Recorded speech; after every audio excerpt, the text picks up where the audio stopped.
to. So I've done quite a bit of book shopping over the last few months, and I don't know if any of you have been wondering like what this whole stack of books has been like on this bottom shelf, and like because me, I hate books that are just faced off like this on a shelf, but I had them like that so I could keep them separate before I start mixing them in my shelf.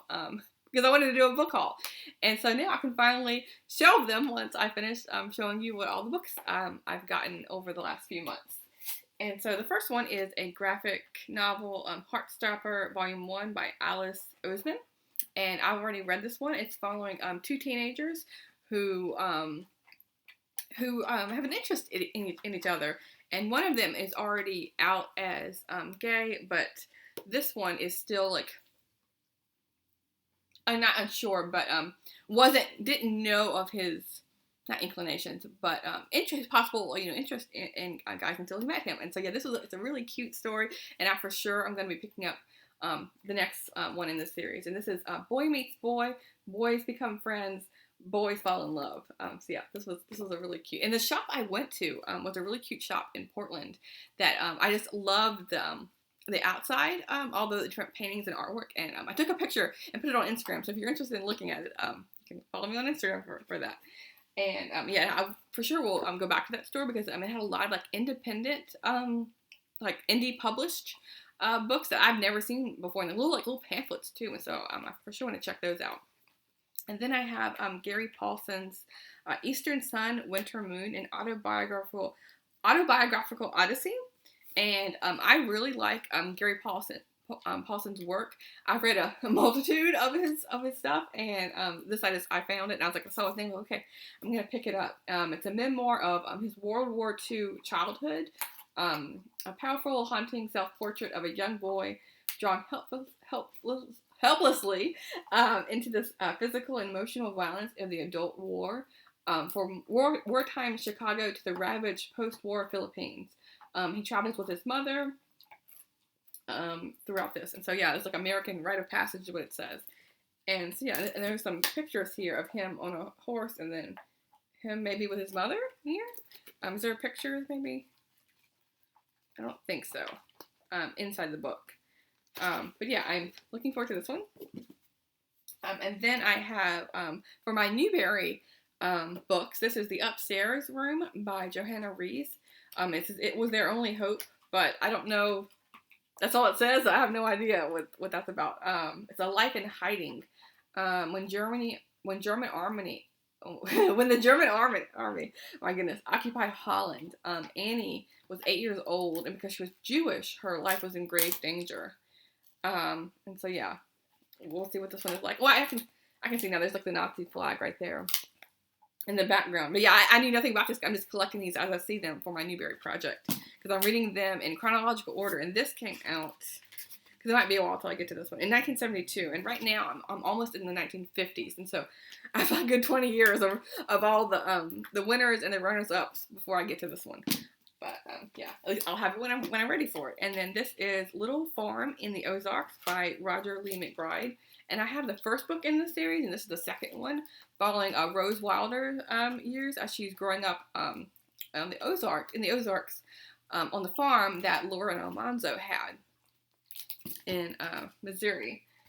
And then I have some sci-fi books, because not the Newbery project, but another project I set this year is reading more science fiction and poetry. And so I am for sure keeping my eyes out for interesting looking science fiction. And this is Too Like the Lightning by Ada Palmer. And I really like the cover. But I don't know much about it at all. It says, Maycroft is a convict. For his crimes, he is required, as is the custom of the 25th century, to wander the world, being useful to all he meets.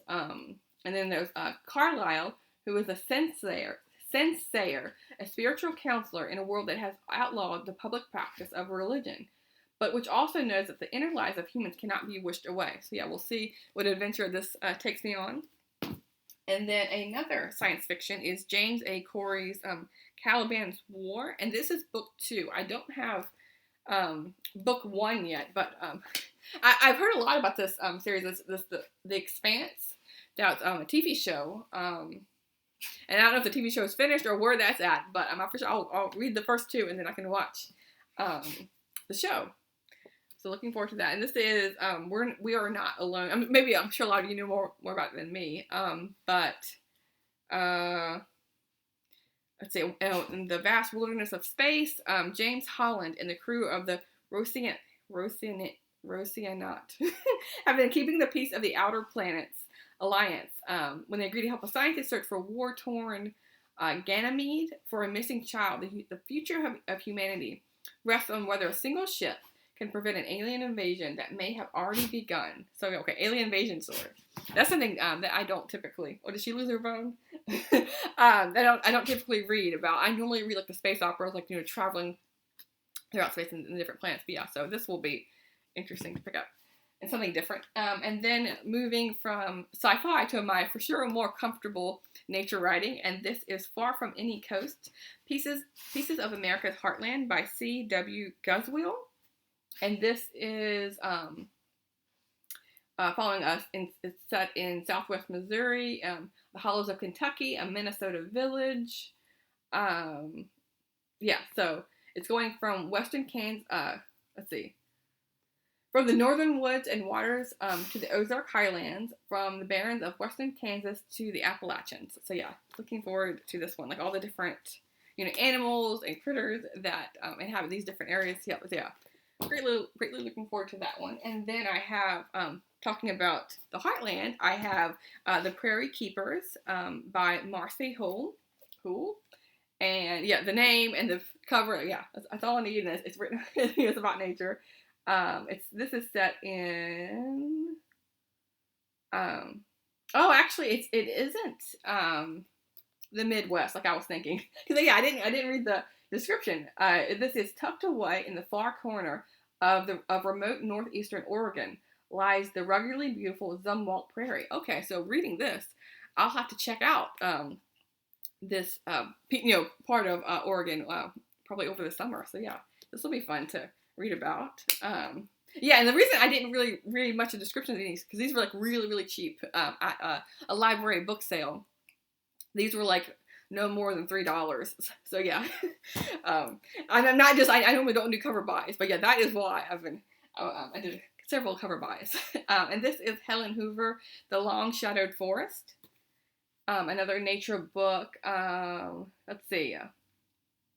In 1954, Helen and her husband Adrian left their careers in the big city life of Chicago to move to a small cabin in the north woods that border Minnesota and Canada. Living without electricity, telephone, or a car, the Hoovers become part of the environment, peacefully coexisting with their wild neighbors. And so I read several books in January about men living, like one was like way up north in Canada, and the other one was a man living all alone in way up in the middle of nowhere, Alaska. And so I really like those kind of books. And I also read late in 2020 a book by a woman who what's the name of that book? About a woman who was living in the Adirondacks. But yeah, anyway, that region. So yeah, I really like this kind of books, like self-survival, and like making do with what you have, and getting communing with nature. I really like those. So yeah, this one I'm sure I'm gonna love. And then I have Open Horizons by Sigurd F. Olson, one of America's most beloved naturalists, author of The Singing Wilderness and Ruins of the North. And this is an author I have been meaning to read for quite a while. And so when I saw one of his books, I'm like, okay, I have to snatch it up and read it immediately. I haven't got to it yet because I've been busy with March books. But in April, for sure, I'm going to be picking this one up. And here's the author on the back here. So it says, this is the story of his lifelong love affair with nature. From the time of wide-eyed wonder when he hooked his first trout with a tamarack wand and a grasshopper for bait, to his preeminence today as a naturalist, woodsman, writer, and conservation leader. So yeah, really, really looking forward to this one. And then going on to history, I have two books. This is the second one, I think. So I have Rick Atkinson's An Army at Dawn, and the second book in the trilogy, The Day of Battle, The War in Sicily and Italy, 1943 to 1944, and this is part of the Liberation trilogy. And I've actually already read this one, the first one, on audiobook a couple years ago. But on audiobook, I didn't really soak it in as much. So I wanted to get, I I saw this one, I had to get it. Even though they don't match, and this one doesn't have a jacket, I don't care. I'm fine with it. So yeah, these really could have been mammoths. But I wanted to pick mammoths that had been on my shelf for quite a while. Because I didn't want too many war books, because I already have 2 of them on there, a Civil War and a World War II during the Navy. So yeah, but these for sure, maybe next year, this one will be a mammoth maybe. But yeah, we'll see. And then I have, going back to a more nature book, this is Wild Within, How Rescuing Owls Inspired a Family by Melissa Hart. And this cover, again, cover by drew me in. And I love books about birds. And so yeah, what does this one say? Melissa is a lonely young divorcee from Los Angeles, finds herself stranded in rainy Eugene, Oregon, with 2 large dogs. At a dog park, she meets Jonathan, photographer, and when he invites her on a trip to Portland to retrieve 600 pounds of frozen ratch and a fledgling barred owl sparks fly. So this is probably not going to be, just about the owls, but her experience of like meeting this new man and him like maybe introducing her to the world of birds and bird watching.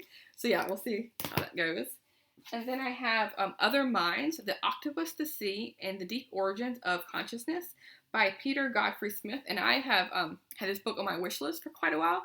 So I saw this, I was like, okay, gotta get this one. And I think I ever since reading Spineless and